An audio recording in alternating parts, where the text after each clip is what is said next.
اللہ کے علاوہ کوئی مستقبل کو نہیں جانتا اور غیب کو نہیں جانتا.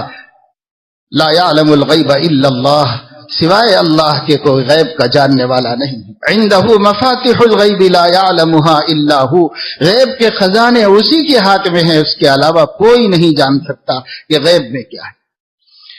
یہ قرآن سکھا رہا ہے، یہ انبیاء سکھا رہے ہیں، لیکن لوگ دھوکہ کھاتے ہیں. مجھے تو یہ مثال جو کتابوں میں لکھی ہوئی ہے پر یہ اس لیے اب یاد آ گئی، میں یہ بتانا چاہ رہا ہوں. آج ہمارا حال یہ ہے، ہمارے گھر میں بے دینی آ رہی ہے، ہمارے گھر میں دہریت آ رہی ہے، ہمارے گھر میں کفر و نفاق آ رہا ہے، ہمارے گھر بد اخلاق ہو رہے ہیں، ہمارے گھر میں بے حیائی ہے، ہماری بیٹیاں غیروں سے رشتے ناطے بنا رہی ہے، ہمارے گھر میں سب کچھ ہو رہا ہے، ہمیں اس کی پرواہ نہیں ہے. ساری دنیا میں کیا ہو رہا ہے، امریکہ میں کیا ہو رہا ہے، افریقہ میں کیا ہو رہا ہے، ہمیں اس کی فکر ہے، اس کی ہمیں فکر ہے. اور اپنے گھر میں کیا ہو رہا ہے اس کی کوئی فکر نہیں. سارے جہاں کا جائزہ اپنے جہاں سے بے خبر. انبیاء علیہم الصلاۃ والسلام کو پوری امت کا غم کھاتا تھا، لیکن اپنے بچوں کی فکر بھی تو دیکھو کتنی ہوتی. اپنے بچوں کی فکر، اور یہ فکر اگر غلط ہوتی تو قرآن میں خدا نازل نہ فرماتا. ہم کہہ سکتے ہیں کہ بھائی انہوں نے اعلیٰ درجہ چھوڑ کر کے کہ قوم کی فکر کرتے ادنا درجے پہ اپنے. آج کل بہت احمق ہیں دنیا میں، طرح طرح کی تعویلیں کرتے ہیں دین میں. وہ یہ سمجھتے ہیں کہ قوم کی فکر اعلیٰ درجے کی فکر ہے اور اپنے گھر والوں کی فکر جو ہے وہ دوسرے درجے کی، ثانوی درجے کی فکر ہے. اگر ایسا ہوتا تو اللہ نبی کی یہ بات قرآن میں کیوں اتارتا؟ قرآن میں اتار کر اللہ پاک نے فرمایا پہلی فکر ایک مومن کی اپنے کو جہنم سے بچانا ہے، نمبر 2 اولاد کو، گھر والوں کو، اور نمبر 3 اس کے آگے کے سارے مسلمان، پوری امت مسلمہ محمدیہ کو بچانا ہے. نمبر 3، نمبر 1 اپنے کو جہنم کی آگ سے بچانا. اور یہ ترتیب بھی قرآن بتاتا ہے. قو انفسکم واہلیکم نارا، لوگوں اپنے آپ کو جہنم سے بچاؤ اور اپنے گھر والوں کو جہنم کی آگ سے بچاؤ.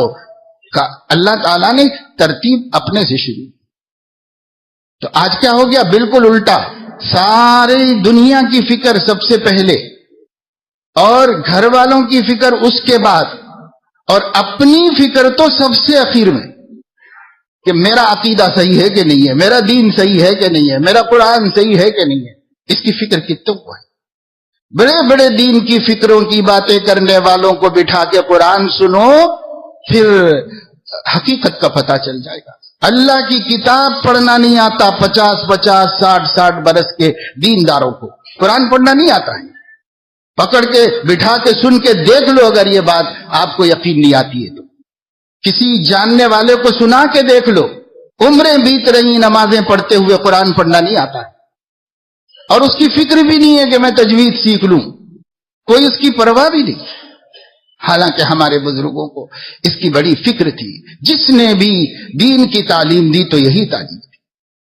حضرت مولانا الیاس صاحب رحمہ اللہ نے ایک دعوت کا کام شروع فرمایا تو اس کے بارے میں بار بار فرمایا، اور ان کے ملفوظات میں وقفے سے یہ ملفوظ ضرور ہے کہ ہماری اس تبلیغ کا مقصد قرآن کریم کو تجوید کے مطابق صحیح سیکھ لینا ہے.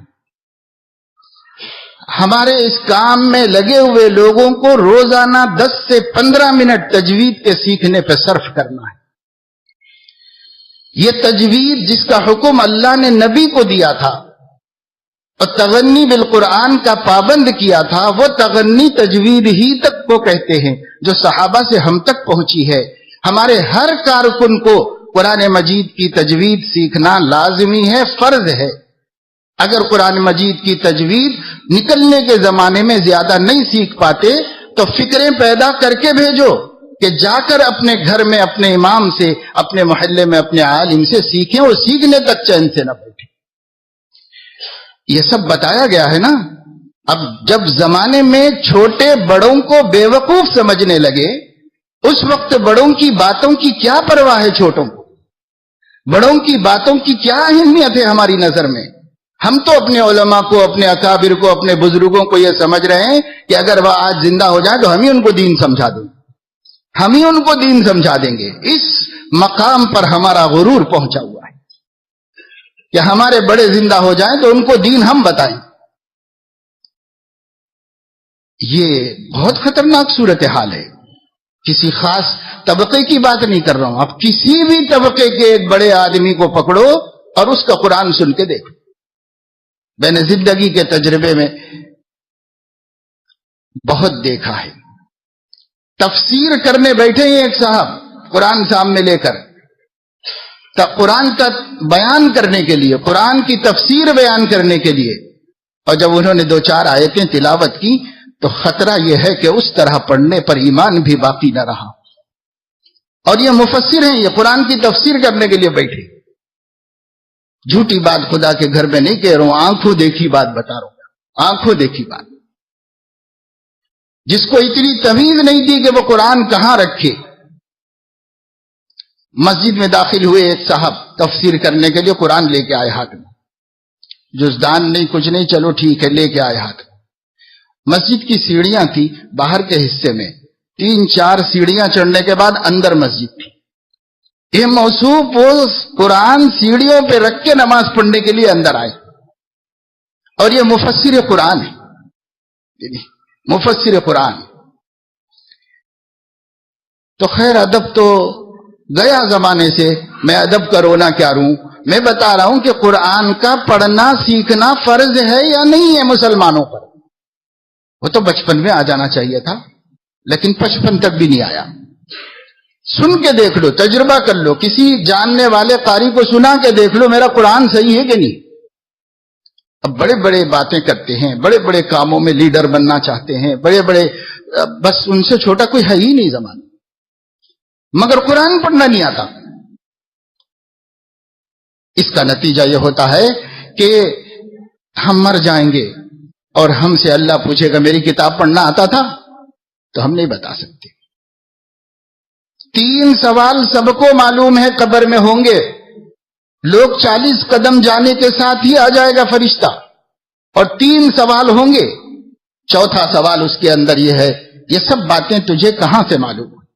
جب صحیح جواب دے گا تو فرشتہ پوچھے گا یہ سب کہاں سے بول رہے ہو؟ وہ کہے گا اللہ نے ہمارے لیے کتاب اتاری اور نبی نے وہ قرآن ہمارے حوالے کیا، یہ سب تو قرآن سے بول رہے ہیں، قرآن میں بتا رہے۔ کیا قرآن جانتے ہیں مسلمان؟ زندگی میں ایک دفعے آپ نے پورے قرآن کا ترجمہ سنا ہے؟ اگر ایک طرف سے سوال کر کے کھڑا کرنا شروع کیا جائے تو میں سمجھتا ہوں کہ ہم اپنی شرمندگی سے ڈوب مرنے کے قابل۔ ایک دفعے سنا یا پڑھا ہے قرآن ترجمہ؟ نہیں ملیں گے لوگ، نہیں ملیں گے۔ کیوں؟ ضرورت ہی نہیں اپنے کو کیا ضرورت ہے قرآن پڑھنے کی؟ قرآن اللہ نے کس کے لیے اتارا ہے وہ بھی نہیں معلوم کہ کس کے لیے اتارا ہوگا، اتارا ہے بس۔ ہم مانتے ہیں کہ قرآن اللہ کی کتاب ہے، بس کہے کے لیے بھئی یہ کتاب بولنے کے لیے، کتاب ماننے ہی کے لیے ہے۔ اگر اتنا ہی ماننا ہوتا تو ہمارے نبی کے چچا کیوں نہیں مان لیتے؟ کیا وہ نادان بے وقوف لوگ تھے؟ وہ تو بہت ہوشیار سمجھدار لوگ تھے۔ ان کو پتا ہوتا کہ نہ جاننا ہے نہ عمل کرنا ہے، صرف مان لینا ہے۔ تو مان لینے میں کیا حرج ہے بھائی؟ جھگڑے ختم ہو جائیں گے اور ہم سب ایک ہو جائیں گے۔ کیوں نہ مانتے وہ لوگ؟ لیکن ان کو پتا تھا کہ ماننا کا مطلب بہت خاص ہے۔ وہ یہ ہے کہ اگر ہم کہیں گے کہ اس کتاب کو مانتے ہیں تو پوری زندگی سب کی ماننا چھوڑ کر اس کتاب کی ماننے پر لانا پڑے گا، اور وہ ہم سے ہو نہیں سکتا، وہ ہم سے نہیں ہو سکتا۔ اس لیے ان کو جاننا نہیں تھا، قرآن نہیں جانتے تھے۔ ہم لوگوں کو کیوں نہیں جاننا ہے بھائی؟ ہم تو اسی پہ ایمان لائے ہیں۔ تو یہ قرآن کریم پڑھنا بھی ہم کو نہیں آتا، اور اس کی تجوید کی جو فرضیت ہمارے اوپر نازل کی گئی ہے اس کی فکر بھی ہم کو نہیں ہے، اور ہماری عمریں گزر گئی کیونکہ بہت سارے لوگوں کو بچپن میں دین کا ماحول نہیں ملا، بچپن میں نہیں ملا۔ بچپن میں ملتا تو ہو سکتا ہے وہ بچپن میں آسانی سے قرآن پڑھ لیتے، سیکھ لیتے، جیسے بچے سیکھ لیتے ہیں آسانی کے ساتھ۔ بہت سے اللہ کے بندے وہ ہیں جن کو جوانی میں پہنچ کر اور اچھی خاصی عمروں میں پہنچ کر اللہ نے ایسے اسباب بنائے کہ وہ بے دینی کے ماحولوں میں سے اور بے فکری کے ماحولوں میں سے نکل کر دین کے اور فکر کے ماحولوں میں آئے ہیں. تو اب آنے کے بعد تو ان کو پتا چلا کہ قرآن کا سیکھنا فرض ہے، تو اس کی کیا فکر کر رہے ہیں اور دین کس کو سمجھ رہے ہیں؟ یہ مسئلہ ہے مسلمانوں کا، اور مسلمانوں کو یہی باتیں بڑی کڑوی اور بڑی سخت لگتی ہیں، بڑی ناگوار لگتی ہے یہی باتیں، اور یہی باتیں ہمارے درد کی دوا ہیں، یہی باتیں ہماری پریشانیوں کا حل اور علاج ہیں. لیکن ان باتوں کو ہم سننے کے لیے تیار نہیں، سمجھنے کے لیے تیار نہیں. کتنے لوگ ہوں گے جن کو اب بھی فکر پیدا ہو جائے کہ بھائی میں اولین فرصت میں اپنا قرآن مجید تجوید کے مطابق بنا لوں، اب بھی ہو جائے، نہیں ہوگی. ہمارا غرور، ہماری ہٹ دھرمی، ہماری انانیت اور ہماری فرعونیت اب بھی قرآن کے آگے جھکنے نہیں دے گی. نہیں جھکیں گے، مر جائیں گے جہالت پر اور بغیر قرآن پڑھنا سیکھے ہوئے. لیکن کسی کے سامنے بیٹھ کر اپنا قرآن درست کر لیں، یہ ذلت ہم نہیں اٹھانا چاہتے، یہ رسوائی ہم نہیں اٹھانا چاہتے. یہ ہے ہماری دینداری اور یہ ہے ہمارے ظاہر و شکلوں کی حقیقت،